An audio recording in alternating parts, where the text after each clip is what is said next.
Pathfinder 2nd Edition is about as close to Dungeons & Dragons as you can get without paying any money to Wizards of the Coast. If you're coming to Pathfinder from Dungeons & Dragons, you likely already have 90% of this system down already. There's a couple differences, but they are significant. So let's talk about that. Finny and DG lead the way.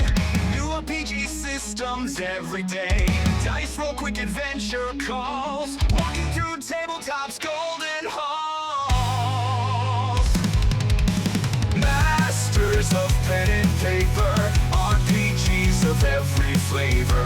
Talking about different creators. The choice of games is never greater. Come with us to games they run through.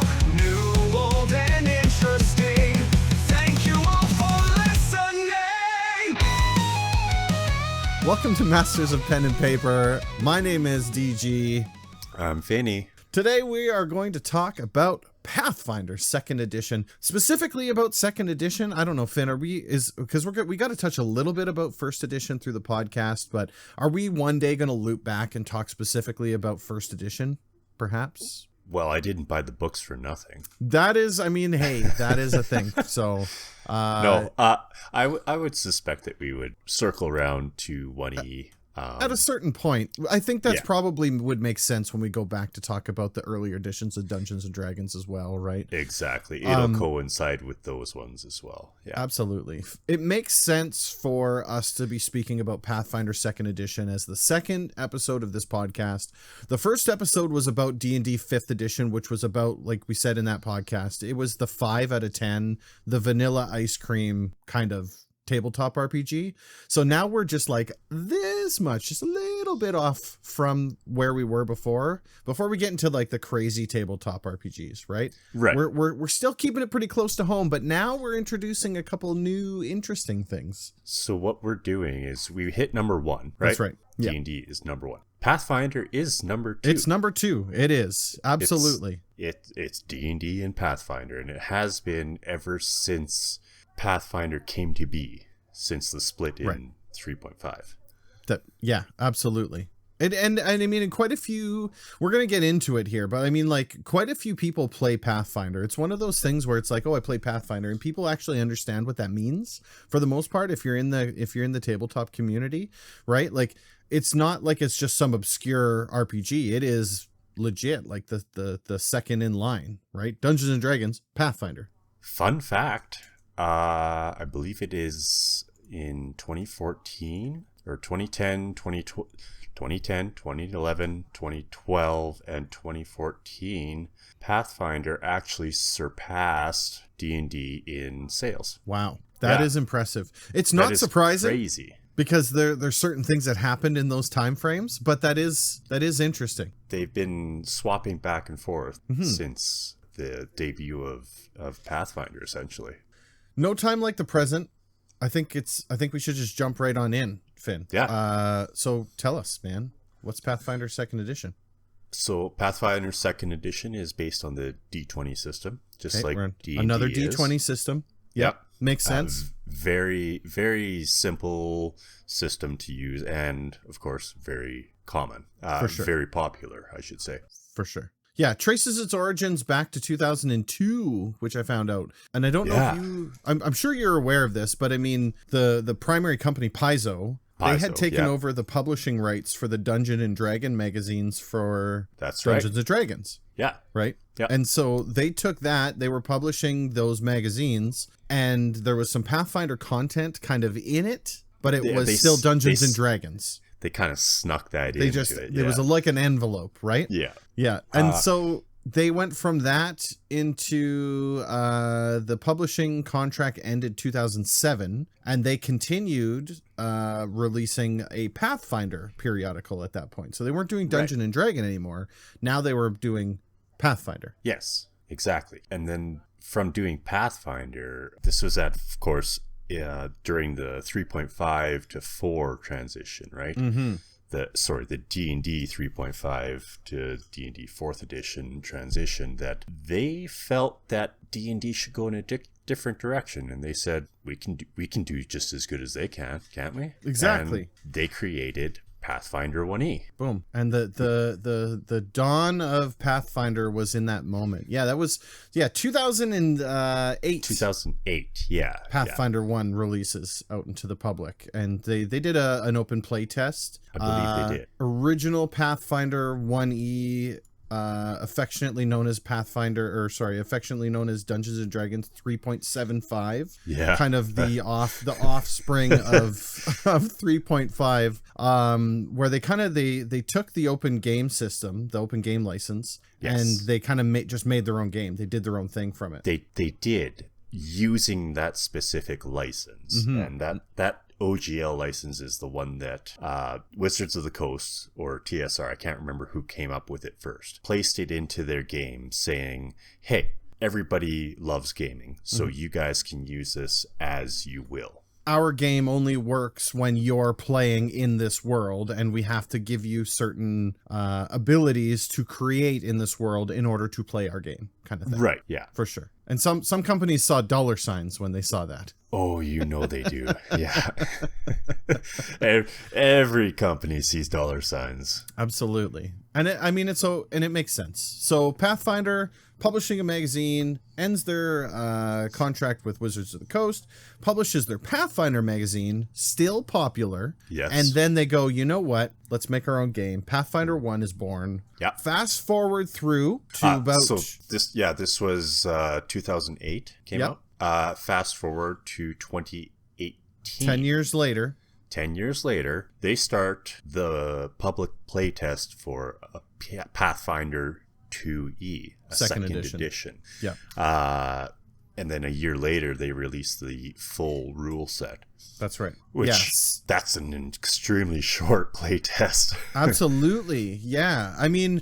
it's 1 year to the month. Sure. From when they released. Yeah, that's insane. It's insane. And at this point, second edition primarily, the difference here is the shift away from Dungeons and Dragons. So they're moving further down the road from first edition and Dungeons and Dragons because they want to be their own thing. They don't want to be beholden to this OGL. Because at this point, there's kind of some like rumples in the time stream, so to speak, that it could cause issues should anything change with the OGL. Which, spoiler alert, that things changed. Things reverted. Change. But things changed, and so they go, you know what? We've got to put some distance between us and Dungeons and Dragons. We are Pathfinder. We are our own thing. And so second edition is born on this. And there was balancing changes too, right? They did a rework of the characters and the spells and stuff. But there's always erratas going on. There's non-stop. Always all sorts of things. Playtesting never ends. Never ends. Something cool during this time frame, so just before second edition is released, Critical Role, as those are affectionately known, are playing on the Pathfinder system. So they were playing 4th edition back in the day. They moved from 4th edition into Pathfinder, and then they moved from Pathfinder into Dungeons and Dragons 5th edition when they get their contract with Geek and Sundry and they start doing their live stream, their online, what Critical Role is now today, right? Which is why one of their characters was a gunslinger type of character, right? Because they created that character for D&D 5. There's like a what do you call it? Like a DM's kind of homebrew. Yeah. Mm-hmm. And there's specific items and abilities that show up in there that don't do. They're not from D&D. 5e doesn't have those. Exactly. Like, the rogue's belt of returning. Right. And throwing 3 knives at once at a distance. You don't do that. That's right. In D&D. Yes. So they kind of took some of the good stuff from Pathfinder and they merged it into their D&D game when it came time for them to do. So I thought that was a cool little tidbit. Is that, you know, like they started out on Pathfinder and then you can see the influences in Pathfinder in their D&D sessions. As you know, Matt Mercer, as he's DMing, he's like every other DM on the planet. He's pulling information from all sources, and that ended up in their games. So here's a little secret that nobody knows: DMs don't actually pull from their own head. Don't tell the people that. Yeah. No, and they they shifted because of the popularity of D&D, Of course. I feel like. Because who wants to sit and watch a bunch of guys play Pathfinder? It's definitely a harder draw. Yeah. D&D, with it being more well known, is definitely the way to go. And I think there was some licensing things at the time as well. I don't know if there still is. Well, I mean, there has to be some, because they have their official D&D books and stuff like that, right? They have so official books now. There's some partnerships there as well, right? Yeah, for sure. But anyway, so one of the other things too, since we're talking about like the core pieces, they are very, very, very heavy on the open source world. They right? are very open. Right. Yes. They appreciate that. So much so that the rules are essentially free. That's right. Yes. And it's encouraged free. It's not like one of those things where it's free. You just got to go to this website and don't tell anybody. Well, it is one website. Right. But it is fully endorsed by Paizo. Yeah. The Archives of Nethys, which is a culmination a compendium. Yes, thank you. Yeah. Is it of every book ever published. Everything. Every feat, every character, every little nuanced rule is there for you to just pick up, and it's pretty hard to read as a book, but it's a searchable database. That's the other thing. That's it is very searchable. Yeah, so if you need a spell, you literally type fireball into the search box, and poof, up comes the fireball spell. All the details that you need to use it. Like, it's literally everything is in there. Yeah, which is so cool. It is very cool, and it's refreshing coming from D&D to that, where D&D's everything's like hidden, it's back closely behind. Guarded secrets. There is paywalls everywhere. Don't get me wrong, the Pathfinder books are out there. They do cost money. There are digital and there are print versions of it. But this is a way you could theoretically play the game completely for free. It would be tough. It is, but you could do it. Tough. It's I wouldn't call it impossible, but it is very, very difficult to play the game just with Archives of Nethys. Because it's the basics that's missing out of there. They're in there. You just got to know where to find them. 100%. And that's the problem with it. I was going to say that I find that I use the Nethys archives more as a looking things up. It is easier for me to go to the Archives of Nethys and type in what I'm looking for than it is for me to pull up a book, find the book that I need out of the multiple books that exist, find 100%. That one page with that one spell on it, as it would with D&D, right? Unless you're a member of the D&D Beyond crew. Right? Yeah. That's their method of the Archives of Nethys, but it is behind a membership. And again, just like D&D, Pathfinder puts certain classes and stuff behind certain books. Right. Like Tasha's has the Artificer in Tasha's, so you have to buy the book to be able to play the character. The Thaumaturge is in Dark Archives. Dark Archives, yes. And the Inventor Kineticist is in, or something like that. Yeah, the Inventor is in Guns and Gears and stuff. There's a whole bunch of supplementary books. Yeah. On top of the core rule books that for sure don't need, but it helps. It really helps. It makes it more enjoyable. And if you're doing a VTT of any kind, those are things that you would have to get. Like, you would need to get those in order to play them. Otherwise, you're building each and every one. We tried it through Fantasy Grounds. It didn't go as well, and we switched over to Foundry. Foundry had the ability to pull that stuff in. And it was a bit easier for Pathfinder. But it's designed around that too, right? A bit easier, yeah. A bit easier. It's not easy. That's it's easier. Right. Yeah. Some of the other things too that I had kind of written down here. So the character creation tool. So Wizards of the Coast offers all of these as like first party things. There's a character creation tool in D&D Beyond. You create your character, it exists. Pathfinder doesn't have something like that, kind of. So what they do though is they have the Pathfinder or the Path Builder tool, which is an open source thing. You can build your character using the compendium of the Archives of Nethys. You build your character through that. And then they released the Pathfinder Nexus, which is essentially their D&D Beyond Yeah, that's system, their paid builder. and yeah. that is their paid builder. So they've kind of been moving forward in that way, but all along the pathway there are opportunities to use these open source systems that are completely free and perfectly fine to use, right? That path builder tool is incredibly well done for a website. Where Wizards of the Coast would say, nah, you can't do that. Those are licensed properties. Paizo goes, that's actually a really good idea. Go for it. Yeah.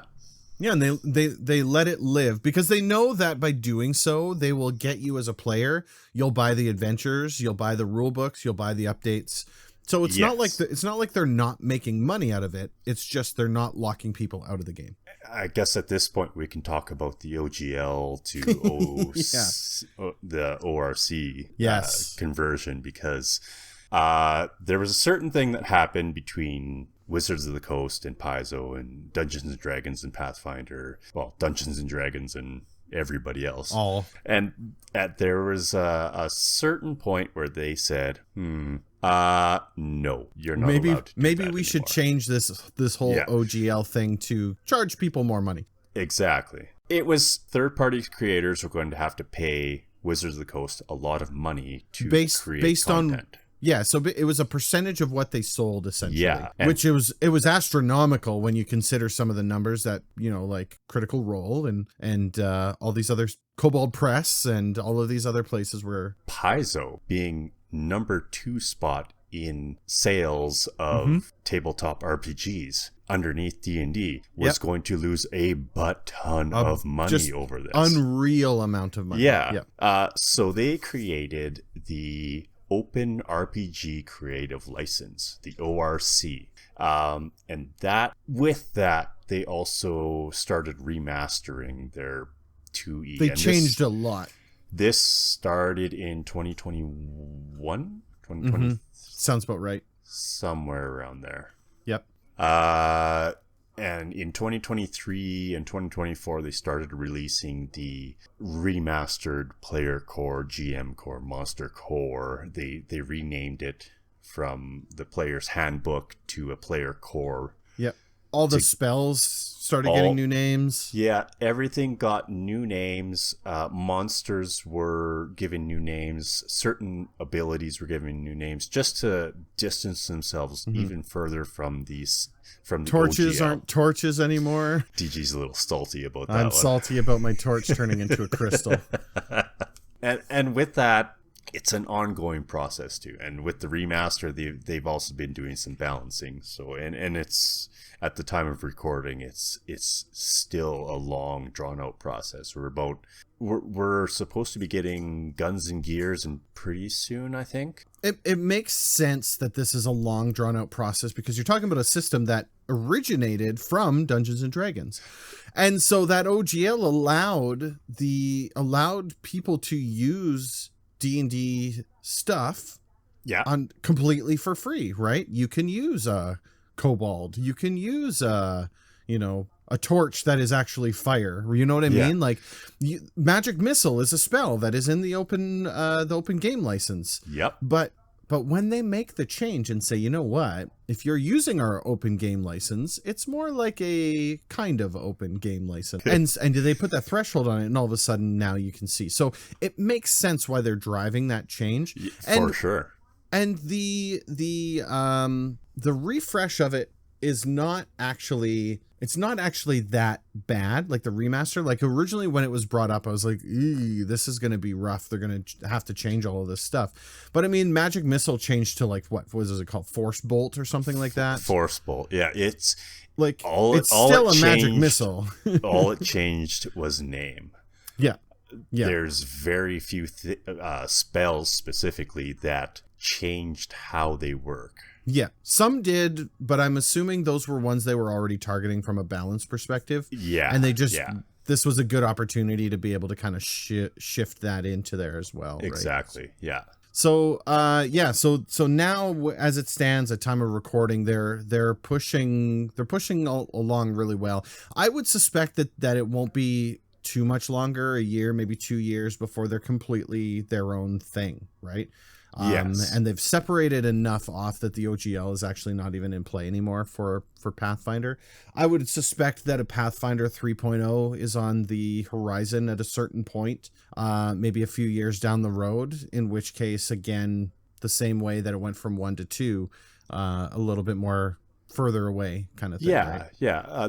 They'll be stepping a little further away from their origins, so to speak, Yeah. but not really, because No, the game at its core is still a D20 system, right? Like, it's a D20 fantasy system. Yeah. So, so kind of jumping into the nuts and bolts of that rule set, the world of Golarion, right?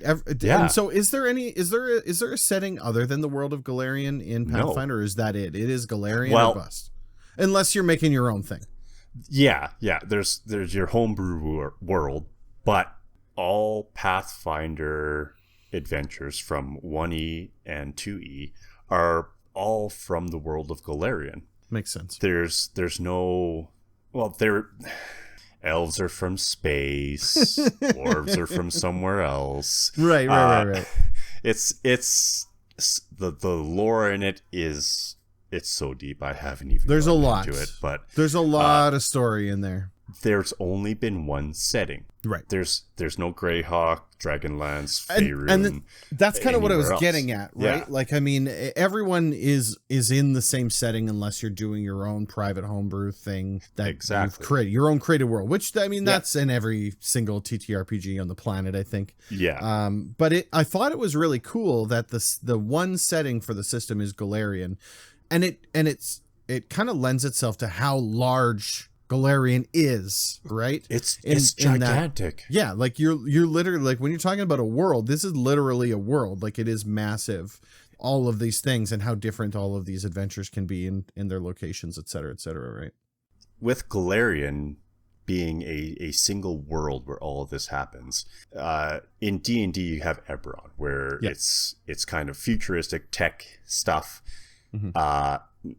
and in Golarion it would just be another continent that has this technology that for some reason doesn't get distributed across everywhere in this Sure. world because, governmental politics and whatnot. Of course, there has to be civil unrest in order to make for, chaos, terrain, et cetera, right? Yeah, To make for a drama. tabletop game. Yeah. I think that's really cool. Like, I mean, because that is something that's kind of always bummed me out about Dungeons and Dragons, is that I like all the settings, right? There aren't many settings in D&D that I don't like. I love the fact that that's all Golarion, and then you have the ability to be like, yeah, my character is from this section of Golarion. He just happens to be over in this area here. So all things play with all things. We talked about this on the last podcast where it's like, well, the world of Greyhawk doesn't exist in the world of the Forgotten Realms, so you can't really cross these lines too much. They're different settings completely. Or 4E Faerun to 5E Faerun. Right.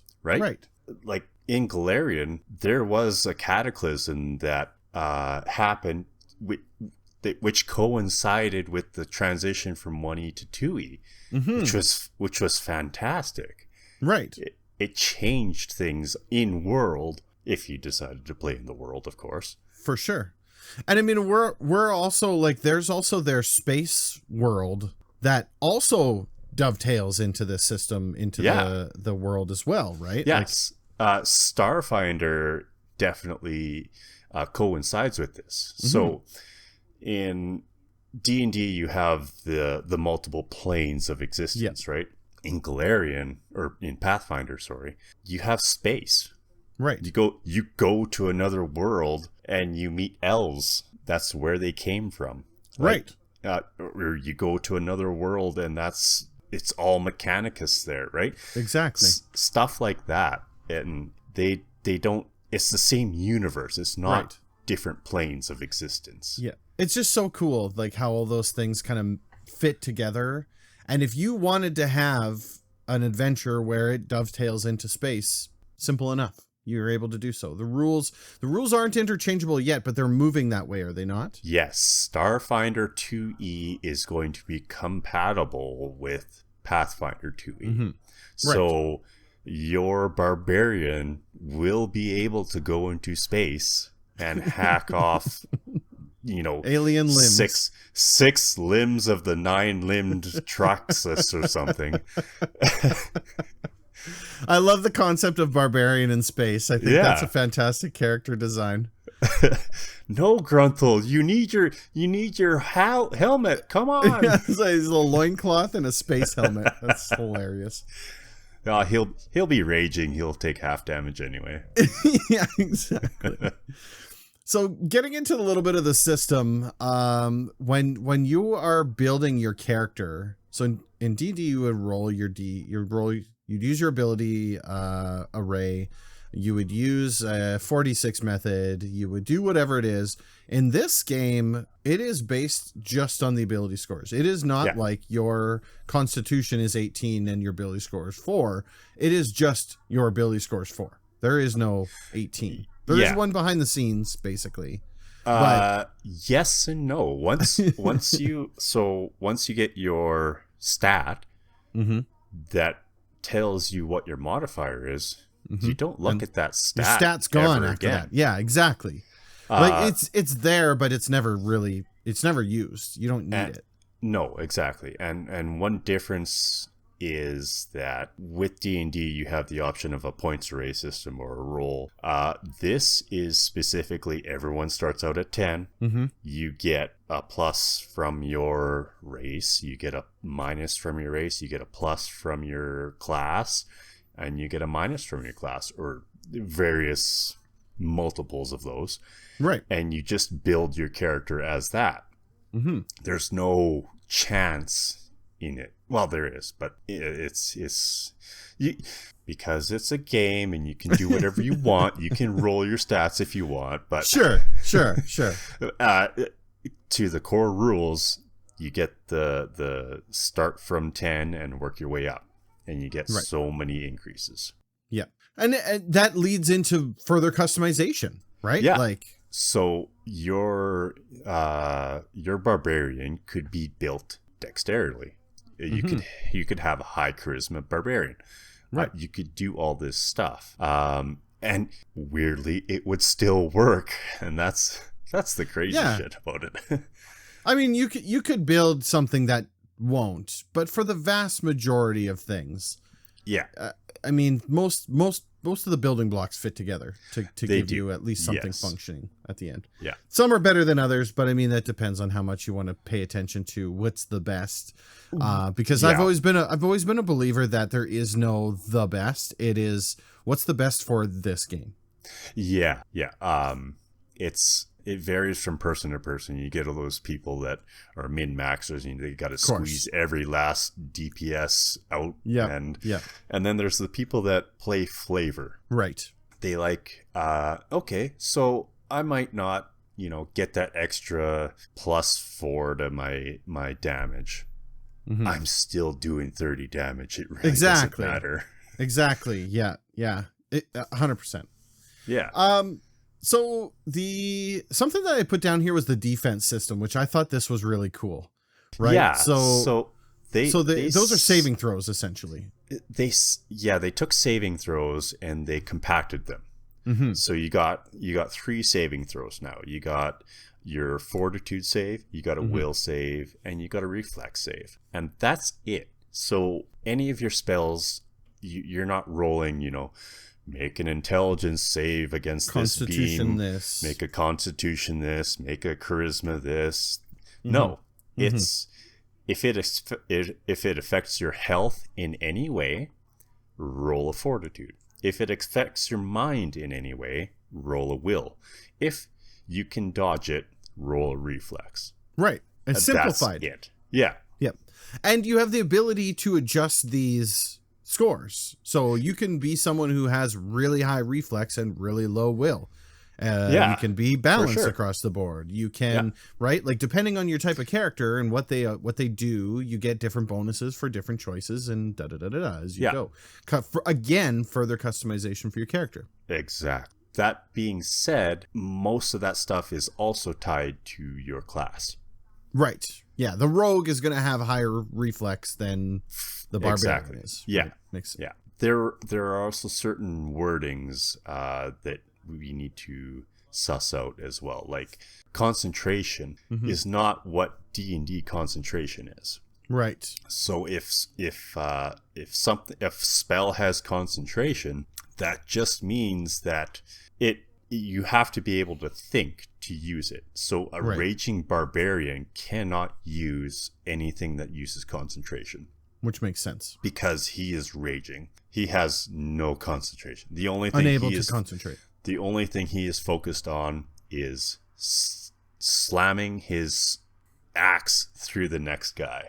And that's again a step away from the OGL. Yes. Yeah, that is all of those like little pieces I really like. Like I like those concepts.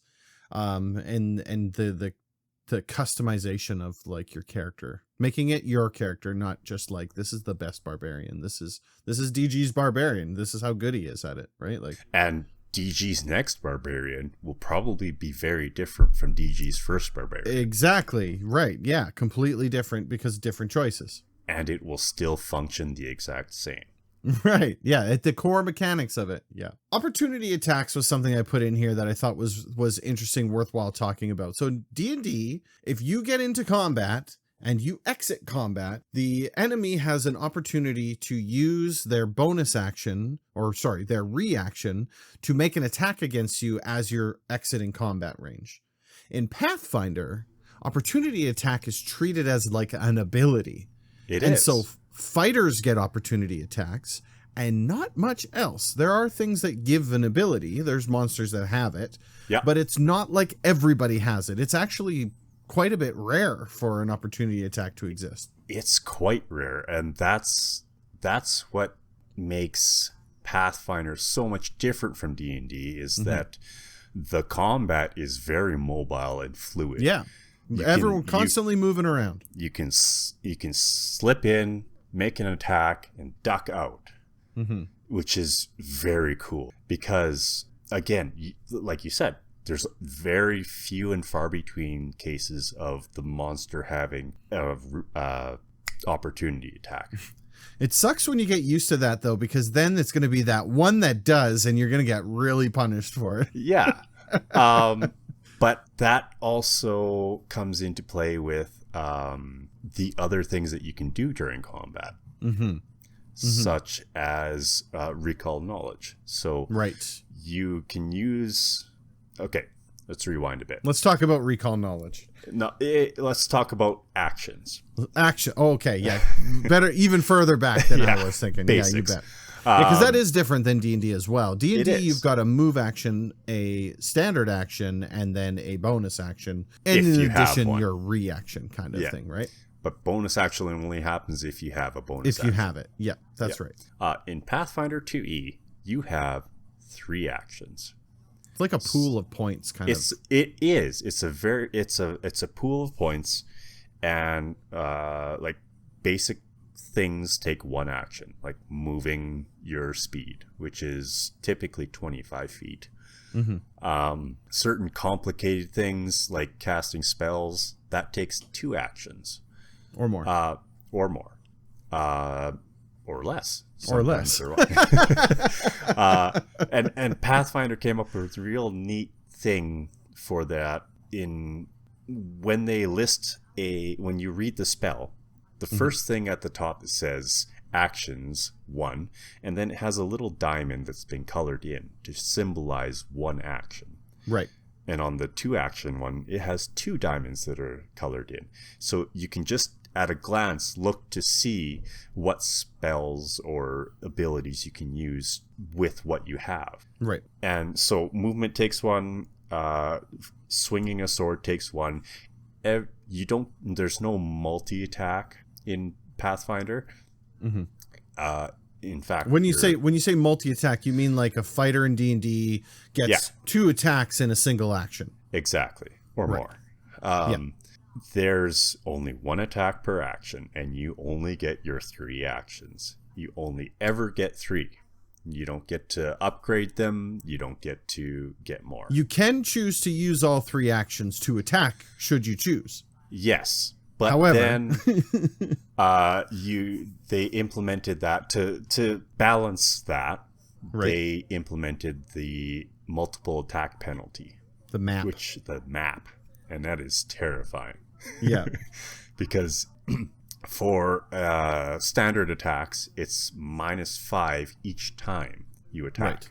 So you roll your d20, you add your attack modifier. On your second attack, you roll your d20, you add your modifier, and then subtract 5. Right. And on your third attack, you roll your d20, you add your modifier, and you subtract 10. Right. Now, we may as well talk about the degrees of success here then. Yep. Let's go into it. So you have 4 degrees of success. You have critical success, success, failure, crit failure. And how those are figured is if you meet or beat the DC or AC that you're trying to hit, AC being armor class, DC being difficulty class, you get a standard success. If you roll 10 or higher above that target, Beat that number by 10. if you beat that number by 10, you get a crit. You don't have to roll a 20 on the dice. A 20 is still a crit. 20 is still a crit. But and a this 1 is is also still a a crit. fumble. But when I first read into this, whatever, 2 years ago, I was like, it blew my mind. I was like, holy cow, that means that you could crit on a 15. Like, that's crazy. Now, that also means the monsters can crit on It's all balanced. That's Yeah. right. Everyone runs the same game. Exactly. But yeah, that's such a cool mechanic that I really enjoy is the degrees of success and how they are calculated. Yeah. That is cool. In the same way that the crit side exists, the fail side's identical, just going the other direction. Exactly the same. Fail it by up to 10. It's a fail. Fail it by 10 or more. Fail it by 10 or more. Now Yeah. you got a crit fail. Then you and got a bad crit things fail. happen when you crit fail. Yeah, very bad things. And the cool thing is, and that also applies to your saves, your fortitude, your will, and your reflex, because certain spells and abilities will say on a crit fail, this happens. Like when you attempt to trip someone and you crit fail that trip, you either drop your weapon or they pull you down. Yeah, there's immediate consequences for a crit fail. Yeah. Which makes you think about the actions that you're taking, because obviously the consequences have to come into play as well, considering the scenario. If the scenario is like I'm fighting on a lava's edge and I attempt this trip and it's going to pull me 5 feet forward, well, that might pull me into the lava, and now I got trouble. I really got a problem here. I dare say it brings agency into the stuff that you do. Right.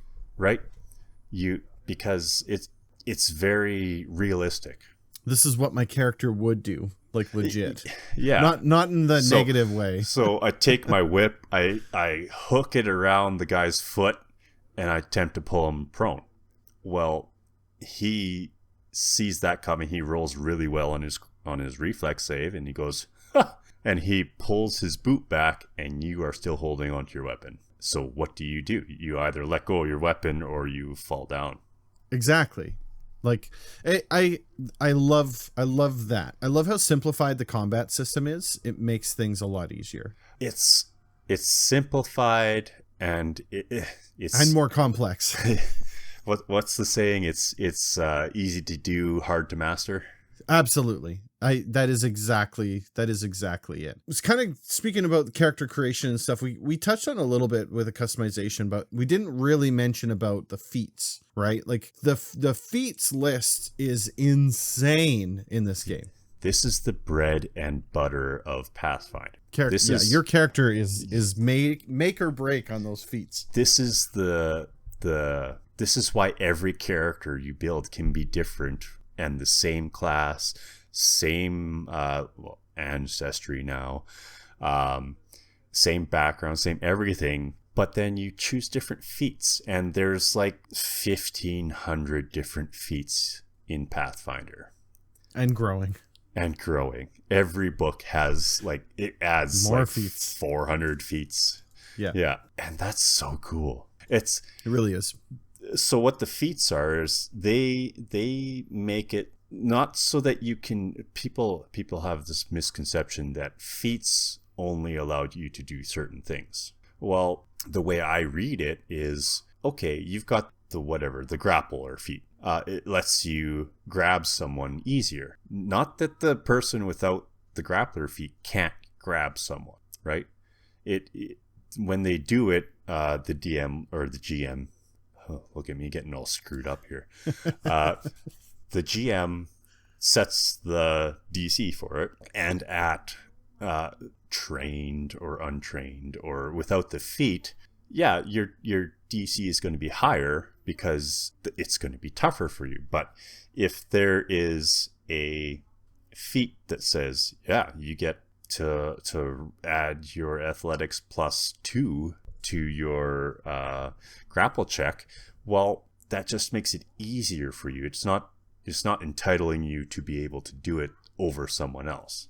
Exactly. And I mean, and just the concept of essentially endless customization. Like it is exactly like you mentioned earlier. This barbarian, not the same as this barbarian, not the same as that barbarian. They can all be the same character, but completely and wildly different from each other. And the beauty with that is that allows you then to build the character you want to build. I want to build this Legolas. Okay, let's break down Legolas and give you what you want. Because in Dungeons and Dragons, it does not allow for that kind of build, right? In Dungeons and Dragons, you pick a fighter or a ranger, and you kind of have to make some concessions as to, well, what is it that I want? What are the core components I want in my character? In D&D, you get your class.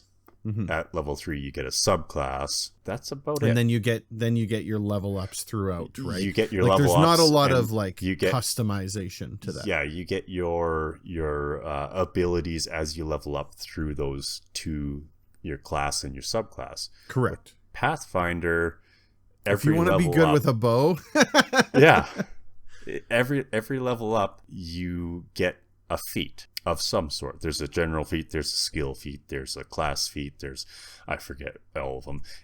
And every level up, you have a choice of like 6 feats for that specific choice. And you can always also go back and choose a lower level feat. Yeah, it's crazy. Like the sheer amount of the sheer amount of different customizations is mind-boggling. It is. It really is. It's fantastic. Something that I don't have a lot of experience with because I haven't actually GM'd Pathfinder before, and you have, is the actual encounter building itself, right? So when you're working and you're doing your GM thing, how does that look? So D&D has a CR rating on their for the monsters, and then you have like a budget, so to speak, for your encounters and your adventure. Pathfinder builds it different. Pathfinder allots XP. Okay. So experience points per fight. And so, sorry, when you get to leveling up a Pathfinder character, every 1,000 experience gets you to level up. If you're fighting monsters that are weaker than you, they give you less XP. So it's very much Final Fantasy VIII all over again. But this works. You take a monster and you put it up against a party of 4 at certain level. It'll spit out, okay, this encounter's worth 250 XP. That is a severely deadly encounter at 250 XP. Like, that monster will wipe the floor with that party. Right. Even though it's 4-on-1, the way that it's balanced out. The way it's balanced out is that if you take that monster and put it up against a party of 4 again, and have them 2 levels higher, all of a sudden that's a moderate encounter and worth 80 XP. So then now the players are wiping the floor with this monster. So there's a sweet spot in there that monster fits into. And you can adjust HP and damage and stuff. You can level them accordingly to make, if you want your party to fight a gibbering mouther at level 1 or level 15, right? There's different scalings for it, which make it really interesting. Nice. Yeah, and it always works. When you don't run. So with D&D, you run your party of 4. They should be okay against a monster that's CR 12. You go into the fight, the players trounce them. Like, it's first round death, gone. Yeah, the rogue or the ranger that went last didn't even get a shot off. Whereas, and that's based on the CR value. Whereas Pathfinder's like, well, here's the monster and here's the players. You just make it. It's like you're balancing scales. It balances scales, yeah. And the Paizo was very conscious about that, because I don't think CRs worked for D&D for many years. No, they're still having a little bit of trouble, right? I remember kind of DMing like 4th edition D&D, and they also ran encounters on an experience level. Each monster gave so much experience, right? And so so that's kind of refreshing to hear that's the way that these encounters are built. I like the concept of balancing out monsters versus party and determining where that lands, so that you as the GM have a pretty good understanding of exactly what you're putting your players into. And I mean, obviously you can change things on the fly, like any GM has the ability to do it, but just kind of going with that information, I think, gives you a leg up in that. It does, space. yeah. Right. And single monster encounters, because there's only one of them, are typically way more intense than throwing a whole bunch of low-level guys at them, because the sheer numbers won't overwhelm the party. That one bad guy with a plus 16 to hit and like hitting for plus 10 damage is going to knock the fighter out in one round. And that's the other thing, is that contrary to D&D, where your players typically are going to be okay through the combat, right? In Pathfinder, if your DM is, playing by the rules and not fudging a whole bunch of numbers, sure, it's almost expected that a player character will go down to 0 HP in a severe or extreme encounter, because it's an extremely designed hard, that way. Yeah, it's designed that way. That's kind of the game in a nutshell. There's other nuanced stuff Sure. that goes along with it, but yeah, that's the bare bones nuts and bolts of the system. Tons of character class options, ton of character race options, a plethora of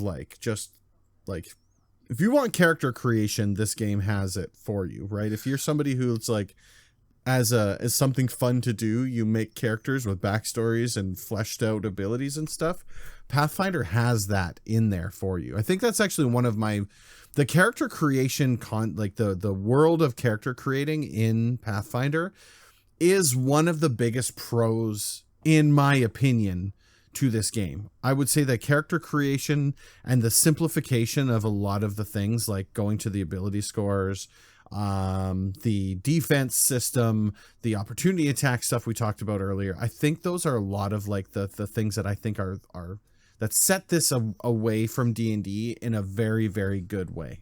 Yeah. The 3 actions per round is huge. The action economy is awesome. It allows you to do whatever you want as long as you don't use up all your actions. Yeah. I enjoy I GM for DG for our and group, our group, and I enjoy that every monster is unique. Right. Like, yeah, they're not just carbon copies of each other. I mean, some are. Some are, but because they have to be, but each monster has something special about them. Not just, it's a dragon, so it blows flames or spits poison or whatever. It's got something else to it usually, and that's so cool. It's refreshing. It really is. Yeah, it allows the GM to really enjoy his or their side of the table. As far as it goes for negatives, so the character that I have, I struggle a lot with the 3-action economy not because it's a bad system, but because there's just so many situational choices, right? Taking cover is an action. Moving is an action. Drawing a weapon's an action. Stowing a weapon's an action. Prepping a spell is potentially 2 actions. Preparing your attack is 2 actions, right? Yeah, holding an attack is 2 actions. Yeah, there's a lot that goes into it. Positioning matters, as it does with all like miniature based kind of tabletop RPGs. Those to me can, depending on the type of player, can really, really bog the game down, right? Yeah, because if you're somebody who suffers from analysis paralysis, this is now where you're going to fall flat, right? Yeah. Because you have the ability to essentially halt a turn when you're stuck going, okay, there's this many monsters, there's this many spaces, I have this many things to do, I have this many feats, I've got this many spells to call on, this many weapons to use, this many abilities that I can cast in. If I go there, then I can do these things. And it's just like, it's really where D&D I think excels in this regard. I'm the rogue. Find cover, get behind someone, backstab. You know what I mean? Like, very basic when it comes down to that. Whereas I think Pathfinder, if I had to find a flaw, and I think this is really stretching it, but if I had to find a flaw, that would be it. There is this many things to do with this much time to get it done in, kind of idea, and you really have to be choosy. The other thing that I don't like is that when you perform a action like Demoralize, which is the Intimidate of this game, Demoralize will inflict a debuff essentially on that creature, on that enemy. And so that debuff is likely a -1, a -2 to their rolls, etc.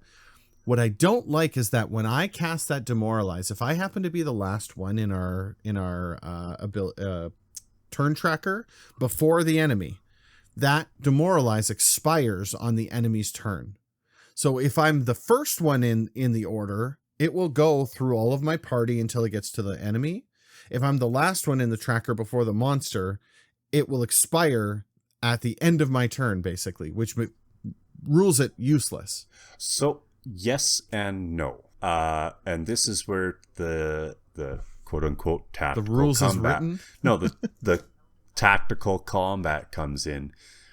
Demoralize doesn't have to be a last action. You can use Demoralize first as your first action, giving it a -1 or -2 to its AC, and then attack it with no map modifier and hopefully hit that -2 AC, right? So it doesn't help anyone else. And that's what I'm getting at, right? Because typically you're doing those actions not just to help yourself, but also to provide that bonus to your other players. Because a lot of those actions carry with it, after you perform this, they are immune to your Demoralize for the next blankety blank time frame, right? And so that means that I get that one shot at it. If I fail it, then it's done. If I succeed it, but it's immediately nullified, I really and honestly think actions like Demoralize should last a round. It should go, if I Demoralize it, it should exit at the end of my, or at the beginning of my next turn. And that would fix that one particular issue. But there's balance to be played in there, right? Like, I get that there's this balance to be played, but I feel like there's no difference between player 1 demoralizing and player 4 demoralizing in the same round. There's no difference there. And that's the piece that really, that if you're looking for something that grinds my gears, it's those ones that grind my gears. That sounds like something you should take up with your DM.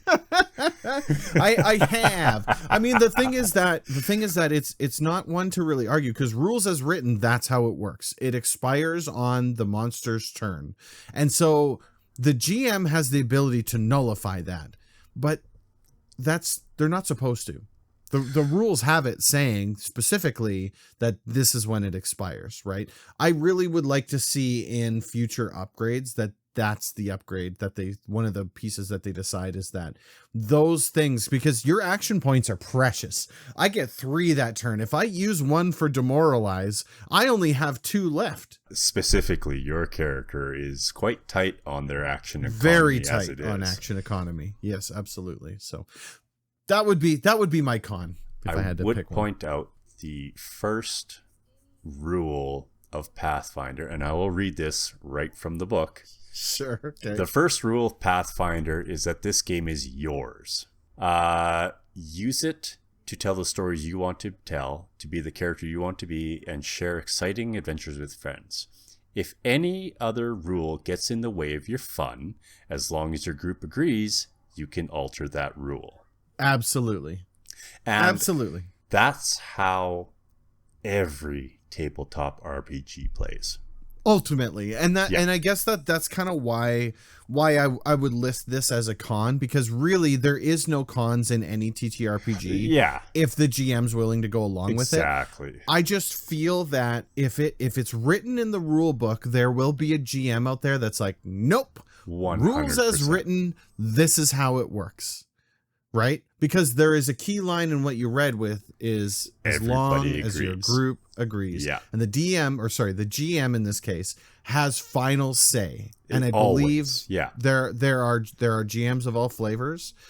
A lot of them will stick to rules as written because it will save them in the long run, right? If you make an exception on this rule, then there are other rules like demoralize that exist in that book that now you're going to be held to have to make exceptions on as well. So I get it, right? I just think that when you make, if there's an action that can be used in a round that player 1 and player 4 have wildly different experiences with, that there's something wrong with that action. Right? Exactly. Yeah. When you're talking about a game that is based on modifiers, because those guys that are plus 16 that you're talking about before, the only way that we're going to hit them is by whittling their plus 16 down to like a plus 8. For sure. And now we have the ability to hit them. So I've got to use demoralize. I've got to use take cover. I've got to use aid. I've got to buff this guy and debuff that guy, and we've got to work together to kind of reduce your modifier set. But as soon as I have one of them that is going to be rendered completely useless by the end of my turn, now I've got a problem. Yeah. I don't mean to hammer on that point. No, it's not that big of a deal. It's just stuff like that, I guess, right? But that's another differentiation from D&D. D&D, your party rolls up to a monster and everybody does their own thing to it. There's no teamwork in it other than flanking. Not by default. Yeah. Your mileage may vary, of course. Exactly. But by default, for 99% of D&D parties, they roll up on a monster. The fighters get in combat. The squishies stay back. The rogues get into darkness, and away you go. They just hammer attacks till the thing falls down. In Pathfinder, you can't do that. Well, you can, but you have a really short session. You're going to have a real bad time.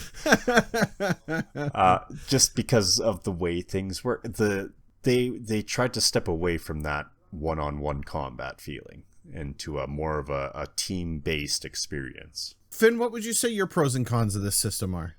My pros are that it is very easy to GM. Right. It's very easy to prep for because you look at the session, you go, okay, we need monster here, and here.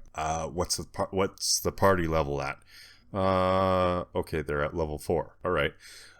So at party level 4, if I throw such and such a monster at them, they will take it down barely, and that's the guy at the end, the boss.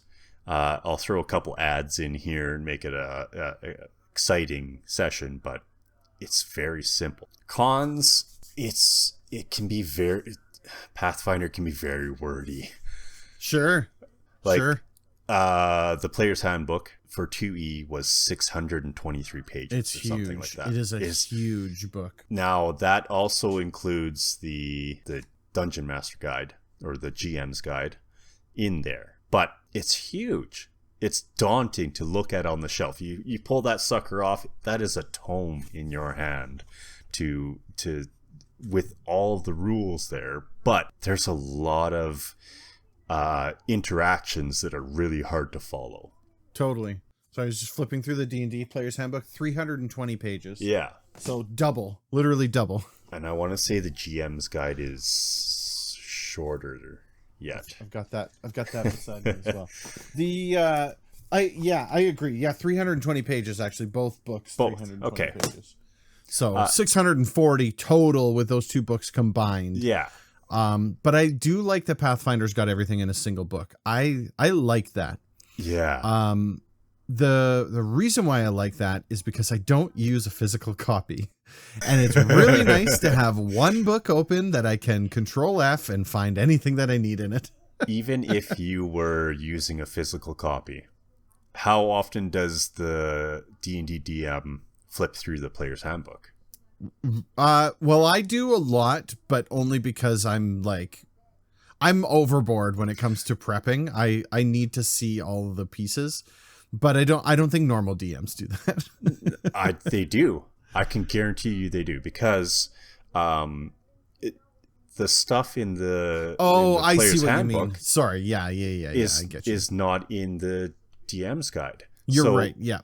So you actually have to have both books. You have to sitting in have front, both. And you're going to have both at your table with you, flipping through them as you play, because not everything is in one or the other. Whereas with Pathfinder, everything's there, other than supplemental books. But that's beside this. That's what the Nethys is for. Yeah. That's a quick scroll on the phone and call it good. But yeah, that would be my only gripe with it, is that it's very... the interactions with certain rules are a little tough to follow sometimes. Sure. Little mealy. Yeah. I mean, obviously with the Archives of Nethys being free, that is a huge win. That's a huge boon, yeah. As far as it goes for I don't know if we want to do this as like a rating kind of thing, or just like good, bad, otherwise. Pathfinder 2E is a fantastic system. It is a great system. I enjoy the player creation components of things. I enjoy the world of Golarion. I like a lot of the things that it's putting out. The amount of things that I like versus the things that I don't like is like wildly separated, like 10-1 kind of thing, right? Like, I would really recommend that rule set. If you're somebody who's been playing D&D and you want to shift, I think this is the type of game for you. It's not so wildly removed that it's a different game, but it's refreshing in the sense that, to kind of play off of what you're saying is like a bit of a negative, it's refreshing in the sense that there's so much here that you can take that and literally carve your own bit out. Where the DM has to make decisions on the fly that affect the game off the top of their head, Pathfinder has rules for that stuff, and that's the tough part about it, is finding all those rules, memorizing them all, especially if you come from D&D, where you got certain rules that don't interact the same as they do in Pathfinder. And there's a lot to learn. Like when you say learn all the rules, there's a lot to learn. D&D and Pathfinder are two different games. They're different games. They use the same system. They have the same flavor to them. They are very different games. So I don't think we should rate one or the other. Yeah, I agree. They aren't it's comparable. And it's hard to do like a system rating or something like that. I think just more from the point of view, good system, bad system. I mean, your mileage may vary, but from a personal opinion point of view. To bring up from last episode, there is no such thing as a bad game. Your fun is valid if you enjoy it. Exactly. It's good. If you and your party are having fun, go for it. Have at her. Yeah. Unless you've got anything else to add on Pathfinder 2e, that kind of wraps up I think our that's kind of overview of the system. Yeah, it was a quick, dirty overview, but I hope we did it a little bit of justice. Hopefully you got the information that you need. Obviously, you can always go to Archives of Nethys if you want more information about Pathfinder.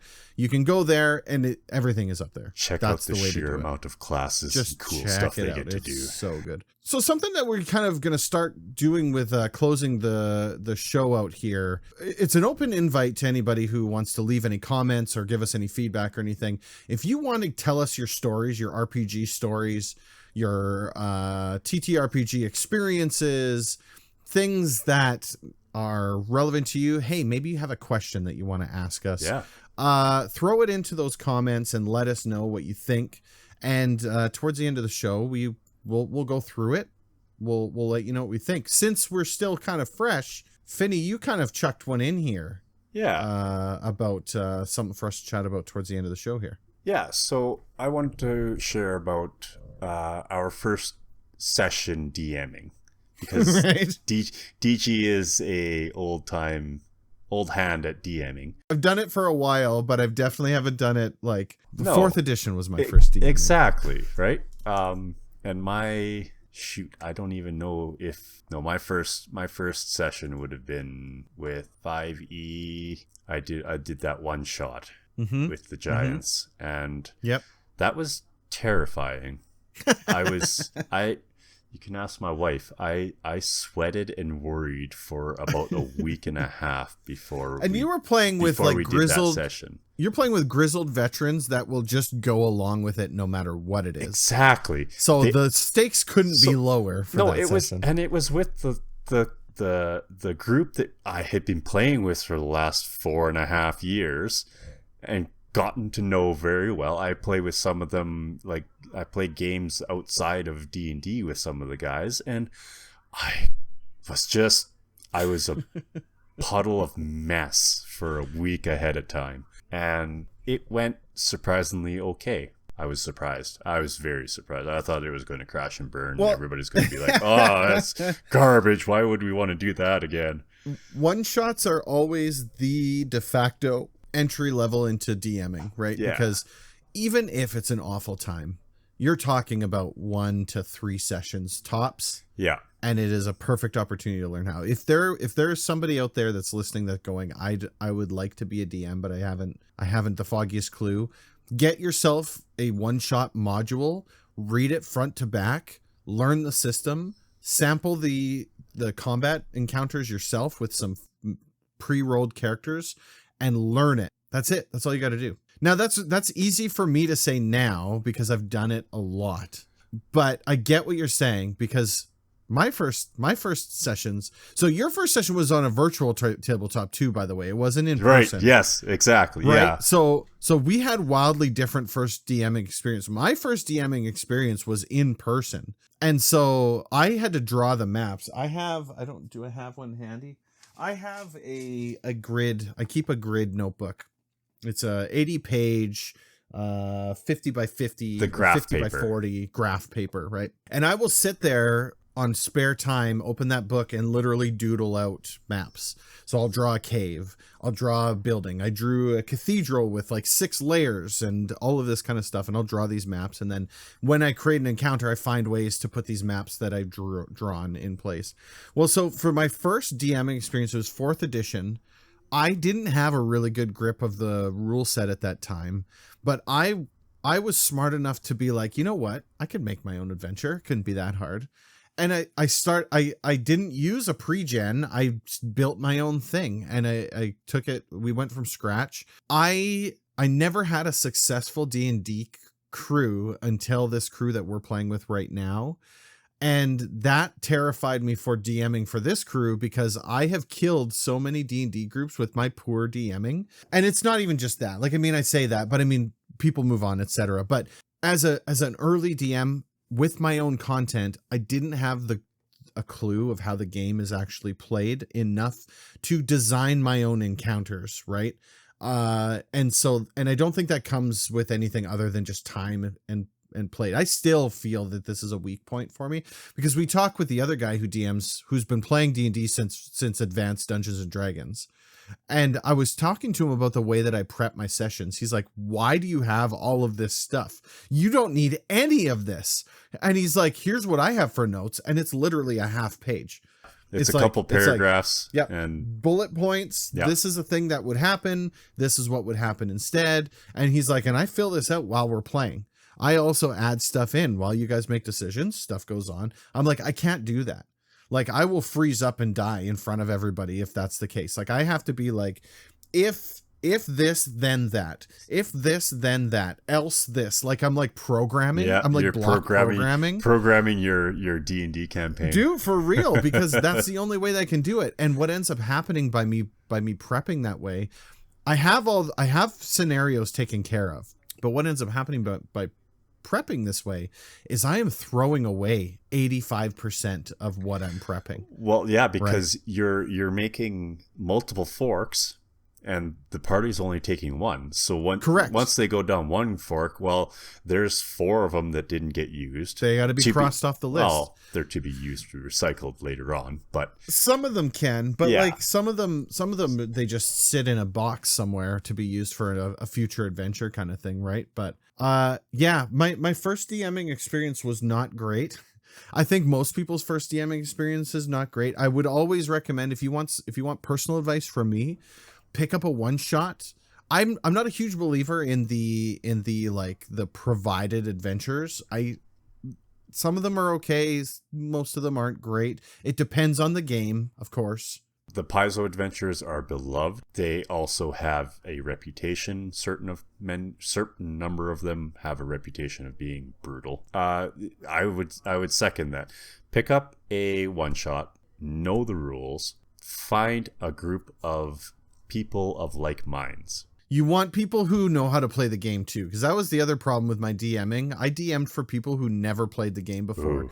So we were a group of people who never played the game before, and I was someone who never DM'd before. And you were doing your own stuff. To be perfectly honest, now that I'm thinking about that a little bit, there's a benefit in there in that if you screw up, they don't know exactly. either. Yeah. But now you have a problem in that you've sullied that for them, and when they go to play with someone else, they're like, you can't do that. Well, DM's choice. That was a DM's choice. Yeah.